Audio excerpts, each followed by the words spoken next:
Resiliency is something that you get by falling down. You have to fail to become resilient.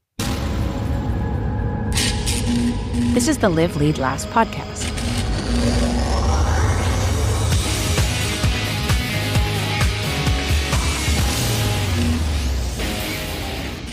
Hey friends, I'm James Duvall, and you're listening to the Live, Lead, Last podcast, where we explore what it takes to live with vision, lead with integrity, and leave an impact that outlasts us. If your leadership feels stretched thin and pulled in too many directions, it's time to pause and reset. That's exactly why I created the 5-day leadership reset. In just 5 focused days, you'll realign your priorities, sharpen your habits, and reignite your clarity and purpose. And you can start today at liveleadlast.com/reset. Today's episode is special for me. My guest isn't just a brilliant leader. He's a good friend and one of the most trusted advisors in my own entrepreneurial journey. Robert Wells has a gift for blending creativity, technology, and strategy in a way that inspires everyone around him. He's the founder of Aurelia music business OS, a platform empowering musicians and music labels. He also leads Hope Lane Records and invests his time in mentoring founders, entrepreneurs, and artists on how to innovate with excellence and purpose. Robert's story is one of resilience, vision, and relentless commitment to building things that truly matters. And I'm excited for you to hear it. So let's jump in. Well, Rob, it's so great to have you on the Live, Lead, Last podcast. Thank you so much for taking time to be here today. Of course. Thank you for having me. And it's cool to actually be doing this in person because most of my conversations are over Zoom, but we're actually neighbors. And so it's great to have you here. And our relationship has meant so much to me because, especially being new as an entrepreneur in this self-funding space, you've been an advisor to me and have given me a lot of wisdom. And so when we brought back the Live, Lead, Last podcast, I knew I wanted to have you on the show because of how much you've inspired me and given me just some real insights on entrepreneurship and how to go about it. And so I'm real excited about you just sharing a bit about your story too. So thanks for being here again. Well, I appreciate being here. And yes, it was a very far commute. I turned the corner and I'm like, wait, I'm here already. Yeah, so it's really great. One of the things about you, Rob, is you are an entrepreneur. You've been in the tech space. You've been a CTO for companies. You understand technology. But you've kind of taken on a really ambitious endeavor of going to the intersection of art and technology and your new creation with Aurelia. And I want to get into the development of that and the mission behind that. But before we do that, why don't you just give us a little background on you and your journey to entrepreneurship? So I grew up outside in the DC area. My parents were both in the federal government. So boring, super boring jobs. All I hear about is federal bureaucracy every time I come home for dinner every day. I was into sports, heavily into sports back then. And I'll be honest with you, there was a moment in my life that changed everything. I was 16 years old in high school. And like I said, all into sports, and woke up one morning and I was completely paralyzed. Wow. I don't think I've heard the story. I don't tell very many people this. Oh my goodness. But I think it's worthwhile to talk about today because it was part of the very beginning of this journey that I'm on right now, that God's been laying in front of us. And so one of the interesting parts about that were they finally did find out what it was after a year and a half of tests and almost not even being able to do school anymore. It was this rare disease called ankylosing spondylitis.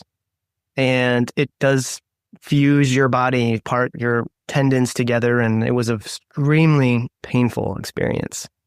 And I'm mentioning this today because the only thing I could do was move my fingers. And so at the bottom of our stairs in our house in Maryland, there was a piano, an upright piano from my grandma, and no one played it. Wow. So I would find my way, slide down the staircase and slide into the seat and start playing music, and it just started to flow out of me. It was like I heard something somewhere and it came to me and I started to play it by ear.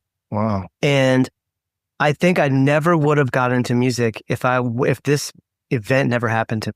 So that was probably the first moment in time when I realized, and I didn't, until later in life, I didn't really look back and see the dots that God was connecting from that moment in time. But that was the first time that I realized that I have a purpose, that there's a reason for me to be here, and music was a part of that. Yeah, that's amazing. Yeah, and obviously we've had conversations. It's obvious that everything you put your hands to flows out of deep purpose and not just to make money or build technology, but really to have impact. And so that gives a lot of context to that.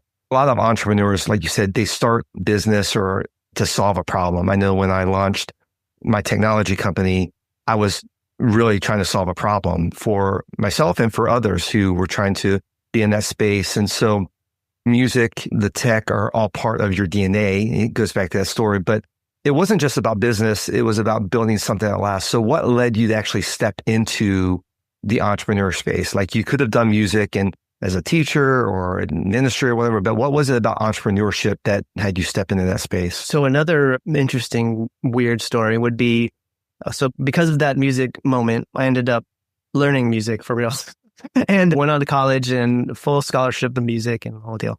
But I was insatiable. I couldn't stop learning and I couldn't get enough. And so like you're reading, and how in that initiative that you started many years ago, I was on a similar path, but it was different. It was more like I wanted to learn about entrepreneurship. I wanted to learn how I could better myself, how I could be a better musician.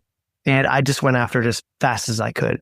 So full scholarship to school. When I left school, I was like, I don't want to teach. I want more. And I didn't know what that was. So I was just looking for opportunities that would get me to learn more and to experience life. So strangely enough, I moved from Maryland to San Francisco and pursued technology. And the reason is I had a friend over a weekend that was telling me about his new job in the .com industry. And this was like 90s, right? 1990s. And he was like, so what are you doing? And I was like, well, I'm not really working right now. Tell me about your job. And he said, well, it's really cool. I build these websites, these things called websites. Back in the day. Yeah. It's this new thing. People can access it through their computers. And this is really cool. Show me. And it showed me how you built it. And I looked at the code and I'm like, that looks like music. It was very rhythmic. It was very logical. And so I was really intrigued. And so I said, can you teach me how to do that? Said, of course. You have the weekend? Of course I have the weekend. Let's go. So over the weekend, I learned how to code. Wow. And it was so easy because it was so much like music. It was like reading notes. It was like everything was rhythmic. Everything was logical. And that started this path on the technology. And so immediately I heard about this gold rush in San Francisco. Yeah.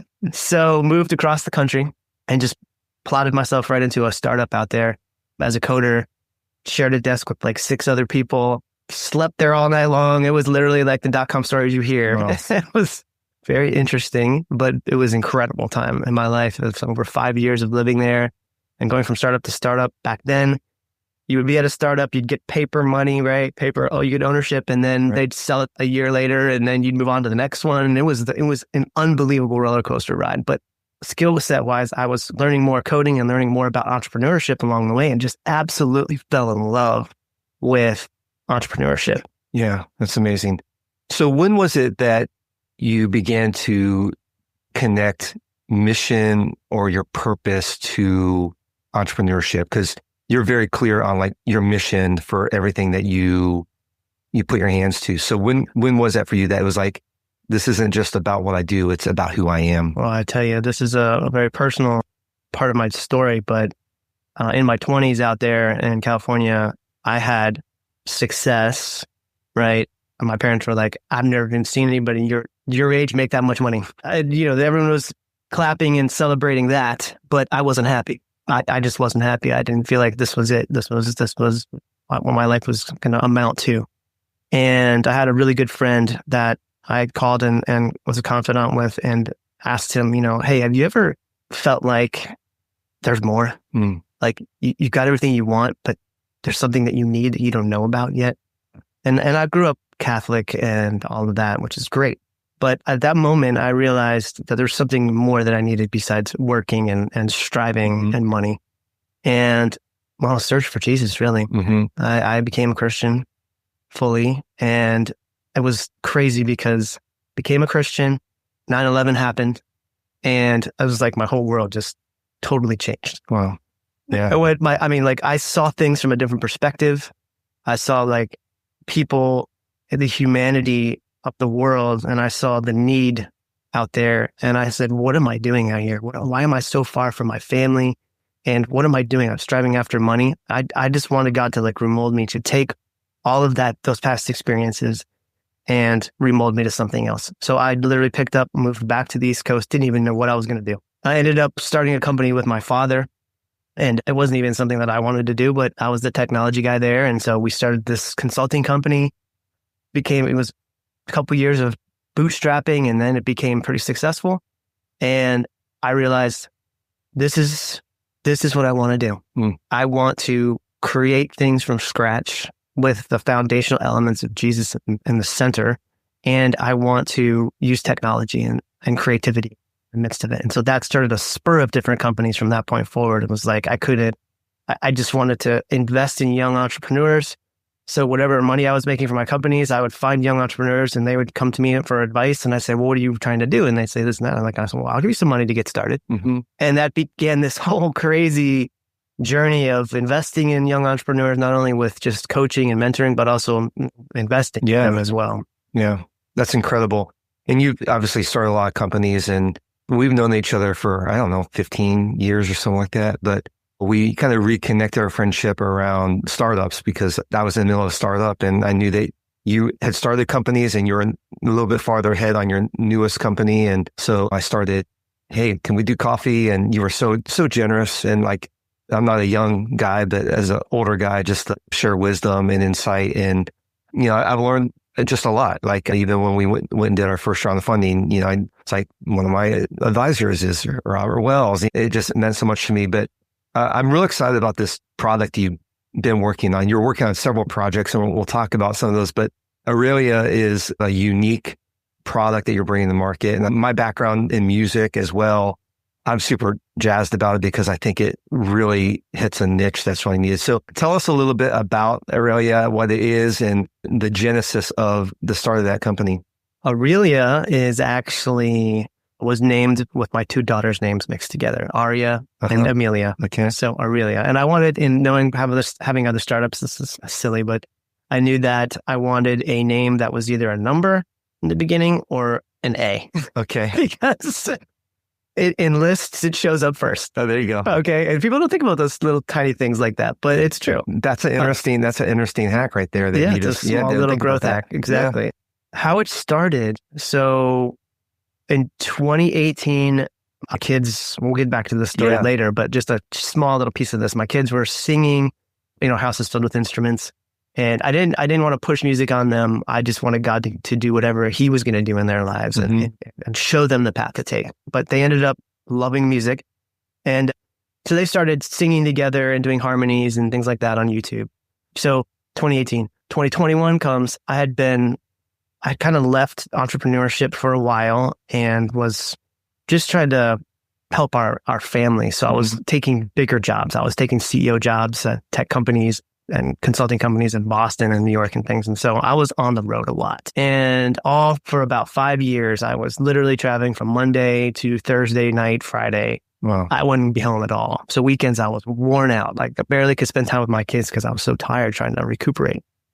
And then it was 2021 after COVID, when I literally was in a place where I just said, what am I doing? I'm kind of getting back to those days back when I was striving after money, even though now my heart was centered on Jesus.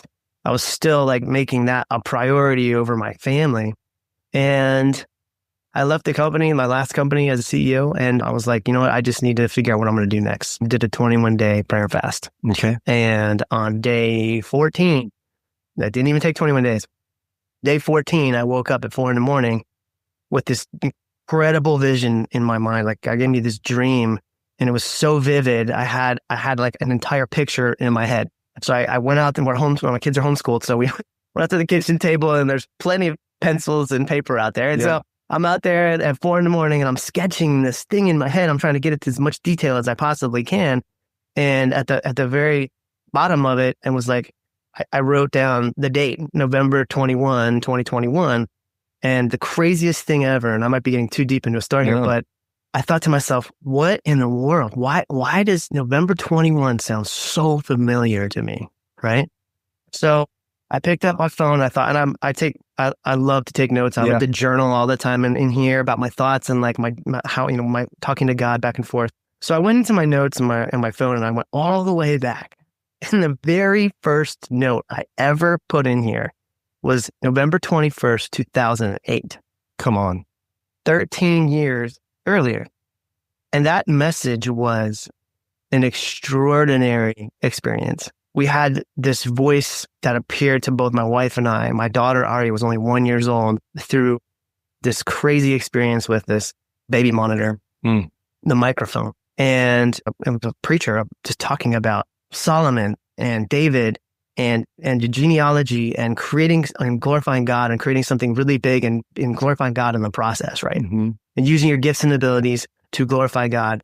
And I about lost it at that time. This was 2008, remember? And from that point forward, Kara, my wife, and I were like, what are we going to do with this? Well, God said, go build something great. So with our gifts and abilities, so let's go build something. So we started a company called Compassion Music. And the goal was to take our music background and our ability to organize things and try to use music to raise money for nonprofits and things like that. And so we started to put on a bunch of festivals and things and really try to raise money and we did merch. We had all kinds of stuff that we were doing. Well, and I realized that we had started to have kids. We had Arya, then we had 4 more kids and expenses. And so it wasn't enough money to survive. So that's why I ended up going back into being CEO and these other jobs. Okay. And here we go, 13 years later, God is sitting with me at the kitchen table and reminds me, do you remember I already gave you a mission? Interesting. Go do that. That's so cool. I lost it at that point, right? I was like, oh my gosh, what have I been doing? I can't believe I walked away from my mission. And it became, but one thing was very interesting and different was before he was like, just go do this thing. And he didn't give us any clarity, but now he's like, here is the structure of what I want you to do. Gave us complete clarity. And so the very first thing we did was we started Hope Lane Media, created a company, and we were like, okay, we need to do a couple of things. One is we need to create music. And 2, I know there's a software component here, but I don't know what that is yet. And so we just started to create music. And so we started with a record label, Hope Lane Records, started pumping out music. And along the way, I realized, wait, when I was in the music industry back in the day, it was CDs, there wasn't social media, there wasn't streaming yet, I mean, you could buy it. So you could buy things on Apple Music or iTunes, actually. Yeah. And so I had to relearn the music industry, but I had a technology lens on it this time. And so as I'm logging into, so Hope Lane has all this music out, and I'm logging into Spotify for artists, AMP, Pandora for artists, Apple Music for artists, TikTok, all the different and publishing platforms, DistroKid, CD Baby, all that stuff. And I'm like, this is crazy. Why isn't there a tool that brings all this together for somebody? And I started looking around for that tool because we needed it, actually. We were like, this is crazy. I can't do this every day. This is too much work. Yeah. So I ended up designing a prototype of a tool that brought it all together into one place. And then this name came to my mind. I was thinking about what can I call this thing? I want to make it bigger than what it is right now. I have this big vision for this. And so came up with the term Music Business OS. So it's like your music business operating system. Yeah. That was the goal. You can come to this one place and operate your entire music business in one place. Now, obviously, that's a big goal, right? And you have to start small. So the first thing I started with was just tying into all of those different, and there was 21 different apps and services out there, social, publishing, revenue, and all of the different artists' profile sites for the streaming platforms. And build these beautiful dashboards that showed an artist, how am I doing across all the platforms in one place? Instead of just how am I doing on Spotify for artists? How am I doing across all the platforms? What are the demographics of all the people listening, not just on Spotify, but on YouTube as well? And on, and what does my social look like? Mm-hmm. And it was so funny because in the music business, we're talking to other musicians and they'd ask every once in a while, so what do you guys do to manage your royalties? And I said, we built this tool. Oh, what is it? I said, called Aurelia, but it's just a prototype. Well, can I see it? Sure. But, I show it to them. Can I have that? Where do I get that? Yeah. I'm like, it's not for sale. We're just using it. Right. That's the whole purpose of it. It was to make our lives easier. And that happened more and more times. And even when I went to Nashville, I was talking to people that worked with Curb Records and Word. And I showed them and they were like, are you kidding me? I have 7 people that I've hired to do these things. Wow. And I pay for technology software engineers. And you're giving that away for $5.99 a month? And it was, I had this epiphany, like, I think because we should probably turn this into a real product to market. That was awesome. The genesis of how it started. That's incredible. Just taking that first step.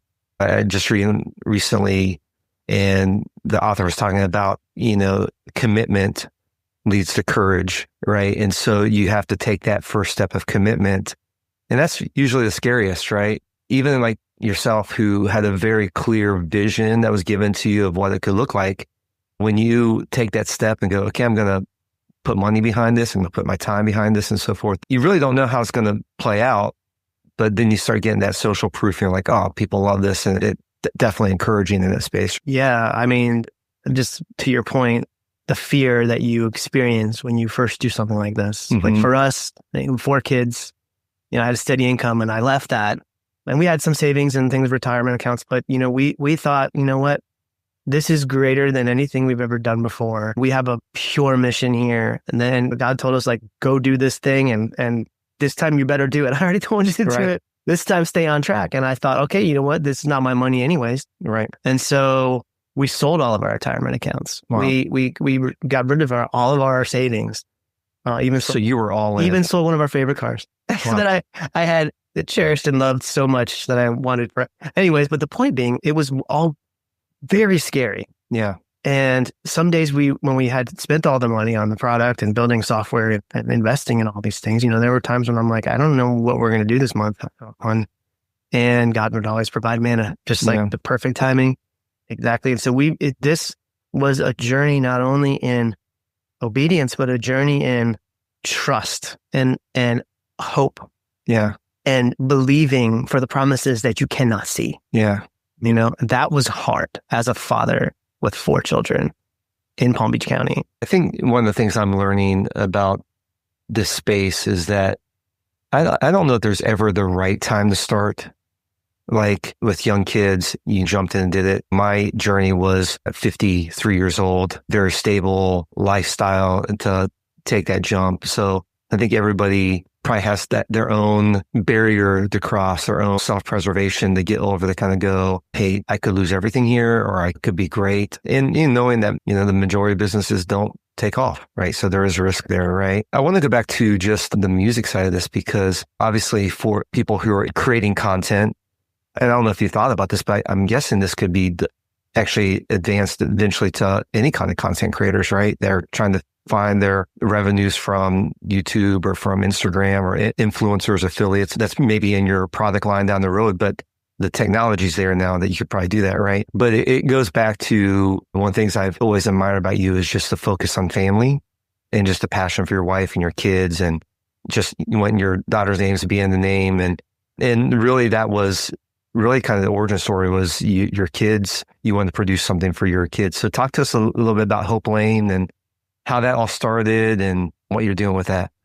So I touched on that story a bit earlier. How it really started was we were on a trip to North Carolina, Asheville. We just love getting away from Florida sometimes, getting in the mountains, taking hikes back to just seeing God's work all around us is so beautiful and just amazing. And so we were in the woods at the Asheville Botanical Garden, it was called. There was a stage, like this amazing stage made out of rock with these beautiful fir trees that were all around it to look like curtains. And it was just a beautiful experience. And because of the hilliness and the way that they had tiered seating there, our kids were like, we're going to put on a show for you guys. And we were the only people there at this moment, right? There was only 6 of us at the time. So Kara and I sit, we got our phones out and kind of watching what's going on. And Aria comes out first and she introduces everybody like we didn't know her, right? So she's like, hi, my name is Aria. Then they come out one at a time, everybody. They're so tiny. This is like ages 6 to 12 at the time. And all of a sudden they start singing in 4-part harmony a Lauren Daigle song, a Dry Bone song, right? And both Kara and I look at each other, we're like, yeah. Did you teach? I said, no, I'd have nothing to do with that, To me neither. Wow, they're really good. So all of a sudden they sing 2 more songs and we hear all this clapping behind us. It started drawing a crowd of people from all over the place thinking there was a concert. And after that, clapping, they came up to us like, what's the name of the band? And we're like, there's no band here. Just the kids showing us some stuff, right? And well, you guys should really think about being a band. Anyway, so we're driving home, a 13-hour drive from Asheville. And the kids are like, can we have a YouTube channel? Can we have a YouTube channel? I don't care. I'm like, no, God, you're too young to have a YouTube channel. Come on. We'd have too much to monitor. It's a little crazy world right now. And finally, by the trip, after 13 hours of being asked, I said, okay, tell you what, I'll create a YouTube channel. I'm going to be the one to manage it, and I'll build you a website, and we're going to put one video on there. Okay, that's it. And I'm going to have to help you with this video. Great. Okay. So excited.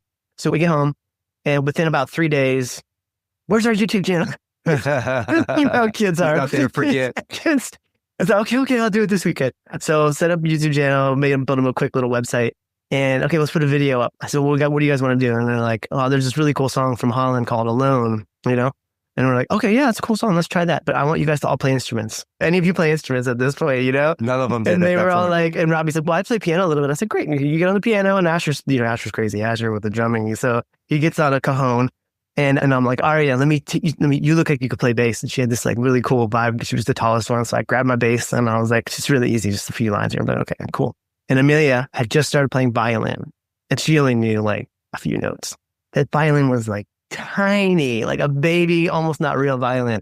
So within an hour, they had learned the song, and I recorded the video, and it was cute. They never played. Never played together. Yeah, right. Never played together. And they were just singing together. Yeah. And I was encouraging, like, well, if you're a musician, you should play an instrument too, not just sing. It's much better for your songwriting, and you can be more creative.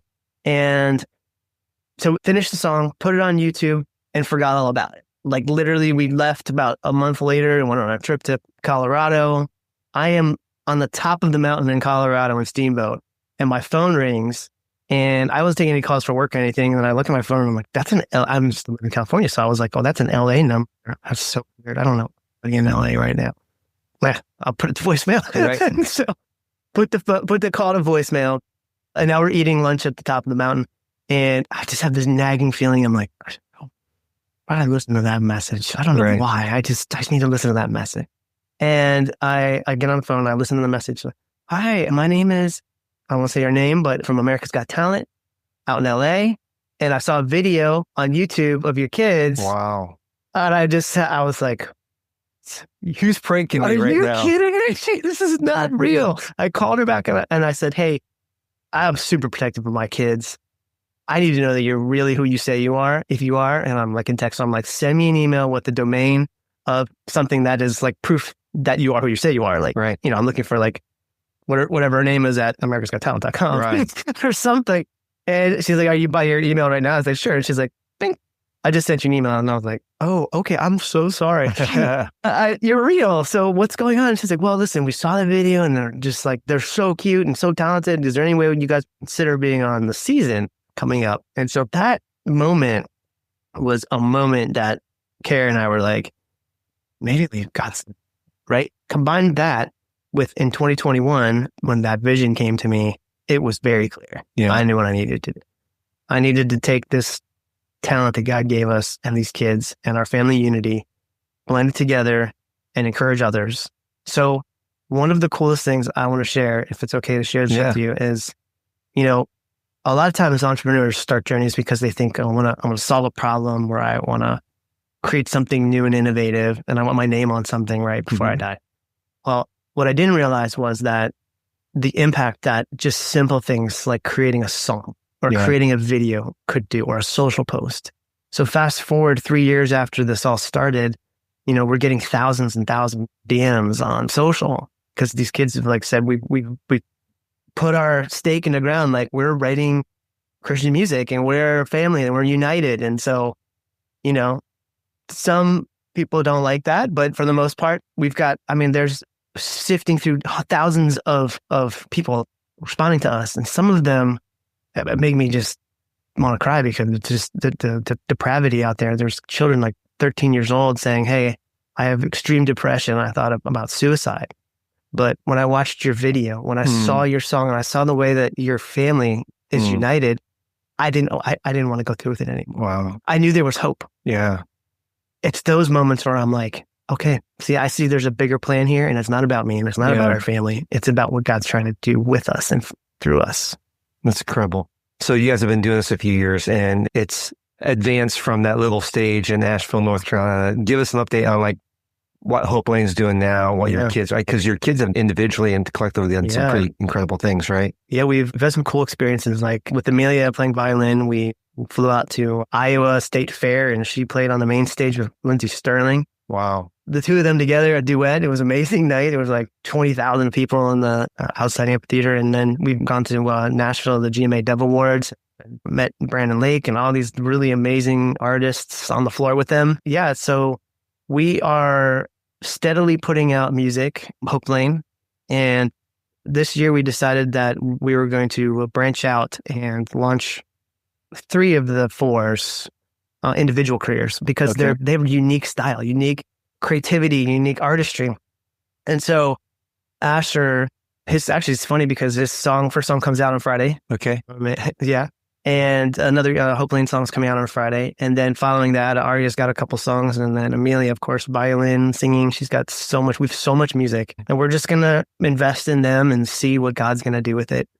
We're not trying to be famous or anything. It's just about like what God is going to do with it. You still have the YouTube channel that they're posting stuff up to too? Not really that much anymore. Yeah. That's kind of fallen away because YouTube's not really used for that anymore. Right. You know, it's a different platform more for learning and entertainment. And songs are short. You have to do a music video for everything, and that's very expensive. Social is definitely our place. So they have a big following on social. Okay, and it's at Hope Lane or? Yep, Hope Lane, the band. The band, Hope Lane, the band. Okay. Yeah, cool. Robbie has like 101,000. That's incredible. That's awesome.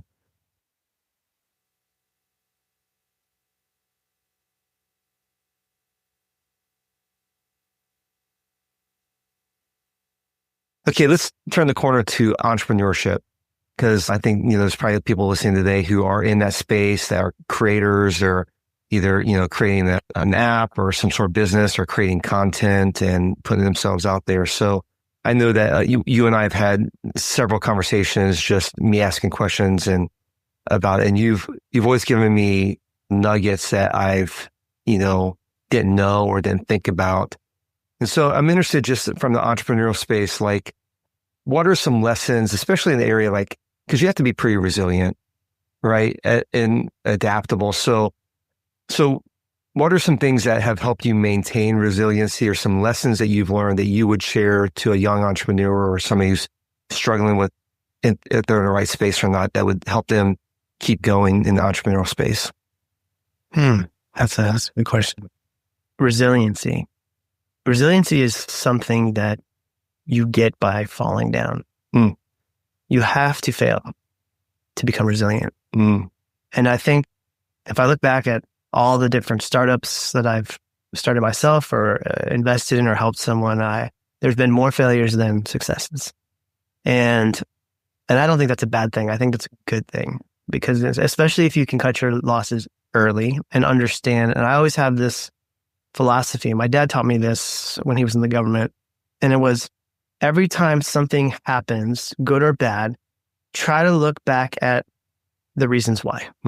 Try to get to the root cause of why it ended the way it did.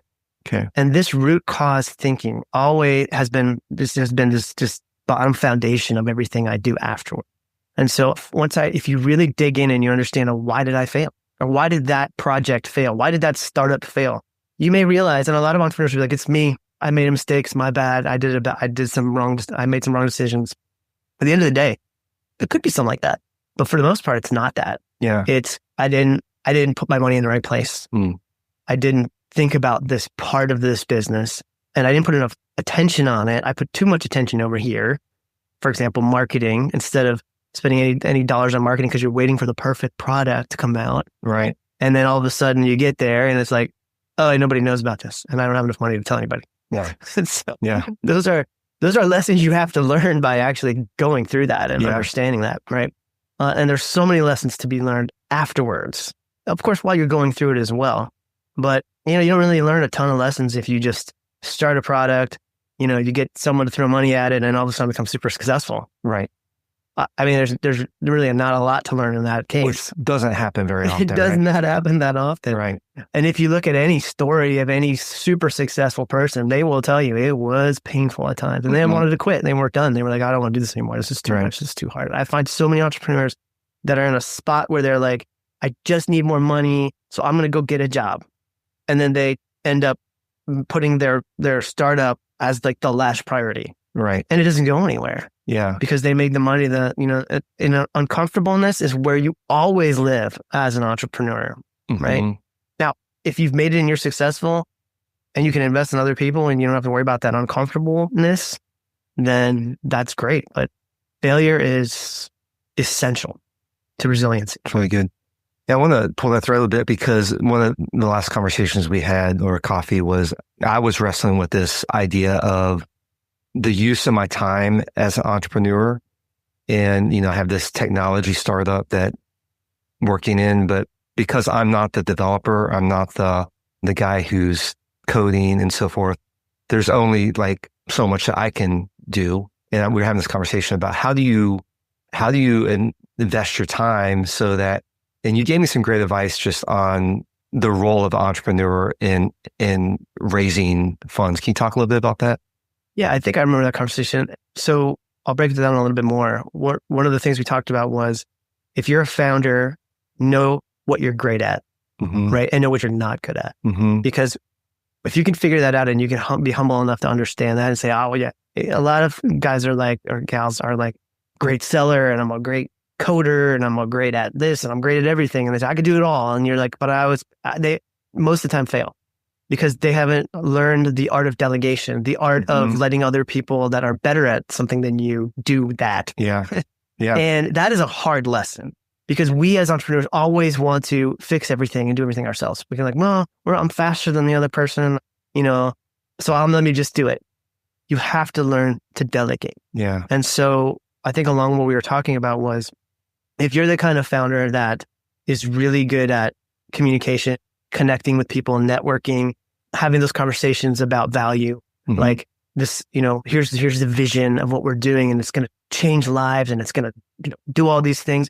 You're the perfect person to talk with investors. If you're the person that's like, I just want to be in the code, I want to build something really cool, I'm like really into that. Okay, don't put that person in front of the investors. Right. Like they can be in the meeting with you, but that person should be doing what they're really great at. And they're gonna appreciate that as well, not being pulled out of there and into some uncomfortable situations. And so, you've done a really great job with your startup of embracing that right away in the very beginning. And I think it's gonna help you a lot. It was funny. You were talking about delegating. My oldest daughter works for the company. And when we first started, trying to get information out or some emails and so forth, I would go into our CMS and I'd write emails. And I remember one time she calls me James in meetings, but one-on-one, she calls me Dad. She's like, Dad, would you just stay out of my work? This is what I do. Right. You don't do this. Yes. Stay away from it. I was like, okay.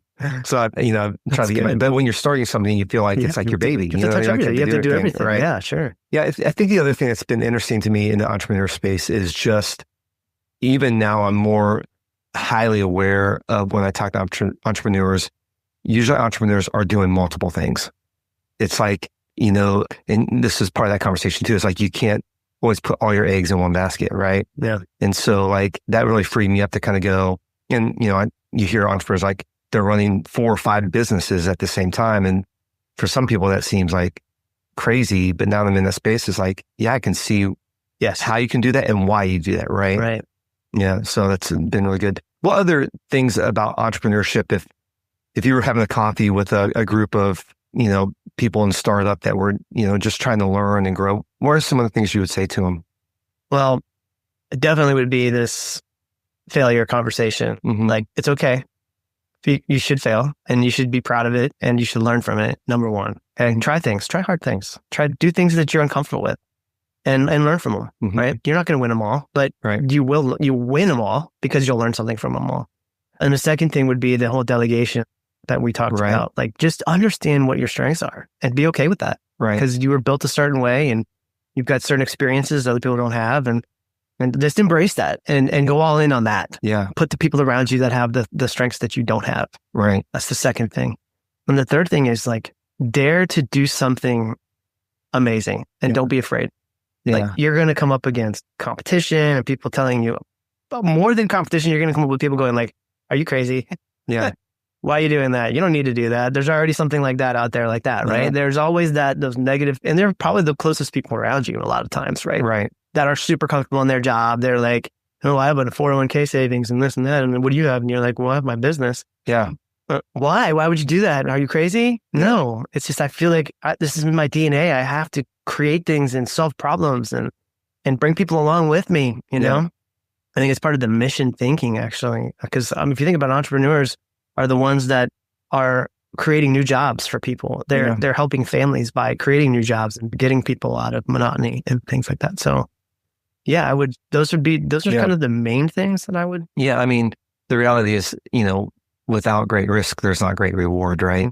And every risk has, the negative sides of it. But I think that's the piece that has inspired me in this journey, is that you could be safe. And there's a lot of people who are built for 9 to 5, jobs. And I did that, I did that for, 3 decades. It wasn't 9 to 5. It was really all in ministry, but, you had regular office hours and meetings and managing and so forth. And it is a new discipline of knowing how to prioritize your time to the most important things. And sometimes those things don't seem as important to other people, but you know that it's those things that are going to continue to move the business forward. I love that idea that you just talked about of just being okay to fail, right? And I think one of the things that you have helped me understand is being able to hear hard things too. Like, I think that role of mentorship and advisor in your world as an entrepreneur, the Bible talks about in the multitude of counsel, there's success. Where there's not great counsel, there's failure, right? Well, that is proof. That is absolutely. And I think it's easy sometimes to have, to hear all the positive stuff. Oh, this is the best thing ever. Like, there's nothing like this. It's just going to take off. And the thing that's harder to hear is when you get a realist kind of telling you like, man, this is going to be hard to raise money on. I was just on a call the other day with somebody. I was talking to him about TriFund It and what we're doing. And, he didn't completely understand the business model, which is fine. But his first thing is like, SaaS, is a hard business, and I don't invest in SaaS anymore. And I'm like, okay. And he was, giving me advice on what he thought. And, I had to kind of go, my mind and internally I'm kind of going, yeah, you haven't been here on the journey. You don't know how good this is. But I had to actually kind of go, there's truth in what you're saying. And I have to embrace that, because to reject that doesn't make me better as an entrepreneur, doesn't make me better as a business leader, or doesn't help us iterate on the product, right, to make it better, to fulfill the purpose behind it. And so that role of mentorship and advising, you've done a lot of that. What would you say about that?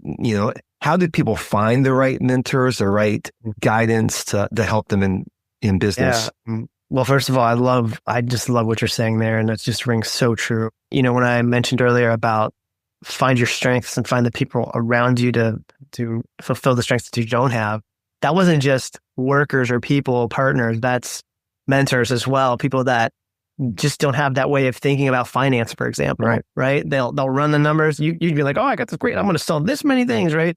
And they go, what's the market doing? And they here's what I saw. And you're like, whoa, that's very different than what I thought. Yeah. But you need that, because then you like dial back well, then based on that, I'm going to have to dial my sales forecasting down to a more realistic. Right. But that's just one example. But yeah, I mean, mentors and coaches and advisors for a startup are essential, especially once you get past the ideation stage and you start to really build something and pour some money into something.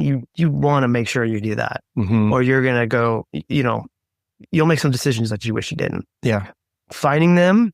And you're always going to make decisions that you wish you didn't. Always. Because it's always iterative, right? And so you don't know necessarily the outcome. So, that's one of the things I'm learning is like, you're never going to hit it 100%. You have to be okay with that, right? Well, we talked about a concept early on, and not only we talk about this concept of delegating, but we talked about agile. Mm-hmm. And in the software industry, agile is like the method that we all use to iterate and to build as much value as possible in the shortest period of time. Right. And I have embraced agile. Our family embraces agile in everything we do now, even tasks on the weekend. But we always look at everything like, okay, if we focus on this one thing, and how much time would it take and how much value would it bring? Mm-hmm. And the problem is with task lists are people tend to do what they want to do, Mm-hmm. right? And not what's the most important thing to do. Right. So there's a few things that I have done over the course of time that I will not move on. And that is, one is thinking agile and planning agile. And so I'll always take this way of planning everything that we do for all the different businesses. And that is, get a backlog of all items that need to get done. And then on a weekly or biweekly basis, force yourself and a team to go through this backlog and figure out what are the most important things that we have to get done over the next week or the next 2 weeks. And then say no to the other things. Right. Because the problem is you say yes to so many things that everything's done at like 10%, 20%, 30%, and nothing ever gets done. Right. And you end up doing things that aren't even important a lot of times, right? That is probably if there was another piece of advice I would give to entrepreneurs, is that right there. Focus on the things that matter the most right now. Yeah. Don't do those other things yet. Yeah. Just wait. It's okay. You're going to get to them. Yeah. If you do these things. Yeah. And so Kanban, Agile, all of those methodologies, if you can embrace those and use them every day, it will help you get things done that have value faster. Yeah. Kind of the thing for me when I stepped into the technology space, I just saw like all this stuff is easy. Like, why can't you do all these things at once, right? And our product manager has been really good at helping me discipline. We have a big project list, and we go through it every week, and we walk through. It's like, okay, what we're working on, the updates on it. And sometimes we'll kind of go, I'll say, hey, I have this thing that I think it needs to be. Where do you want that? Do you want that now above? Because we can add all this stuff to the list, but we have to keep the vision of like what's most important in doing that. So that's really good. Rob, I'm interested, as an entrepreneur, like, how do you stay, fresh, renewed? Like, you obviously are doing a lot. You have the production company, you have the band, you have Aurelia, you have consulting, so what do you do personally to stay fresh and renewed and healthy as an individual? I thank the Lord that He provided my wife, because she's so fun. Mm-hmm. And she loves to have fun. She loves to plan things and get me out of the house, because I just have this tendency of just wanting to keep creating and doing things, right? I'm not done yet. Yeah. I'm not done. I want to keep doing this. And she pulls me out of there. So I've learned from her and this has been game changing for me. I think we talked about this at one of our lunches, but as an entrepreneur, you have different hours than most people, right? Mm-hmm. Like sometimes my development teams are in Ukraine and, England and all over the world. And so time zones are different. So I'm waking up super early to do meetings, and then I'm still working late at night for another client or something else, right? For music stuff. And then, so I've had to embrace a few things personally that have been game changers for me. So for example, learn this at Christ Fellowship, which was amazing. The first 15, right? But what I do the first 30 or first hour. So when I wake up, the very first thing I do is I spend time with God. Mm-hmm. And that's reading the Bible. It's praying for everybody, all these things and people and everything going on, and it's doing some worship as well. And it's super hard to do that when you're so busy, but it's so fruitful. Yeah. So fruitful. It just puts your mind and your heart in a place where your decision making throughout the day is centered. It's much, much more clear. So start with that. Then work. I Kanban and time box everything. Mm-hmm. Time boxing is the art of taking those high priority tasks across all your different things and actually putting them in your calendar. Right. Not just talking about I'm going to get them done, but okay, commit to getting them done by putting them in your calendar. Yeah. So then throughout the day, you're like, oh, I got to do that task. Yeah. And you're reminded of that, and it helps you get things done. Yeah. So those two things to start with. And then I've learned that having some exercise, getting out of the house, doing things like that. So I started to do this thing where in the middle of the day, instead of working through lunch, I stop and I get out of my office or the studio, and literally I created a space where or you can go to the gym or somewhere else like this, or take a walk, whatever. But have a space where you can go and disconnect from everything, and do something for yourself, for your body, for your health. And mine is like, sometimes I'll get on Apple Fitness, do a strength workout, and just focus on the trainer telling me what to do. Right. Go take a shower afterwards, grab a quick bite to eat, get back into this, and I'm literally like, it's like a brand new day. Yeah. I'm not tired. I'm not like bogged down with thinking, and whatever I had left before it, I'm more clearly thinking about how to solve that problem. And so just balancing the act of taking care of yourself, putting God first, and just getting out of there. Yeah. Disconnecting from your day to day. Yeah. I think one of the things that I'm realizing is that because my day is not regimented by other people's agendas, it's regimented by my agenda. And so, like, I was telling my wife, I don't know if you ever had this, but like the last week or so, like I've been so focused, head down on projects that like I'll look at my calendar, it's like, oh man, I'm 20 minutes late to a meeting because I get so focused on, but I think one of the things you said is really good. And I've had this discipline in my life for years now of that morning routine, whatever that is, that you have this consistent way that you're launching your day. Yeah. Like I think, where I really struggle is if I jump in and I miss my morning routine, then it throws everything off. It does throw everything off. It's like habit stacking. It's like you're launching your day in a certain way and it sets the day up. And so, my guidance to any leader, any business leader, any creator is like, even if you don't have to have a routine early in the morning, if you're flexible, if you create that routine, it sets you up for success all day long, which is really important. So that's good. This has been a really great conversation. And thank you. I'm actually blown away. I didn't realize like we were going to get all these different places, but it's been incredible just to hear your journey, to hear what's going on. Let's go back to Aurelia for a second, because if there are musicians or people who are in that space, and what would be the next step that they could get involved with Aurelia? Yeah. So Aurelia is free. We're serious about our mission, right? Create, empower, and encourage. So part of the empower part is building something for people to use that's going to empower their career, right? Right. So we're serious about that. So we made Aurelia free. So there's a free tier for any musician artist that wants to get out there and start to use it and get some, understand their audience and their social and their streams and stuff. And then we also built additional tools on top of that. So in Aurelia, they can not only get a glimpse of all of everything that's happening in their music and their streams and their social and their fans, but we wanted them to be able to connect with fans as well. So we're just about to release to the public an entire module called My Fans. That's awesome. It's going to be a CRM for them to hold their fans in, and a whole text SMS stack of messaging and campaign building tools where they'll be able to actually connect with their fans through Aurelia and then watch what happens on the analytics side to see how their efforts connecting with fans about their shows and merch and putting links in there to buy, tickets. That's incredible. It was the next evolution of the music business OS connection. So we had the visual representation of what's happening and then the connecting part. So yeah, it's free and welcome anyone to join. And where would they go to look more at that? The easiest way is Aurelia.app. Aurelia.app. And I'll put that in the show notes for sure. Thank you. Before we go, one last question. If you had one, doesn't have to be about entrepreneurship. It could be about anything in life, but one piece of wisdom on leadership, something that's really shaped you about your own self-leadership or leading your family. Is there anything that you would just want to say? I mean, the only one word, as you're saying that sentence and you're asking the question, one word is popping into my head: humble.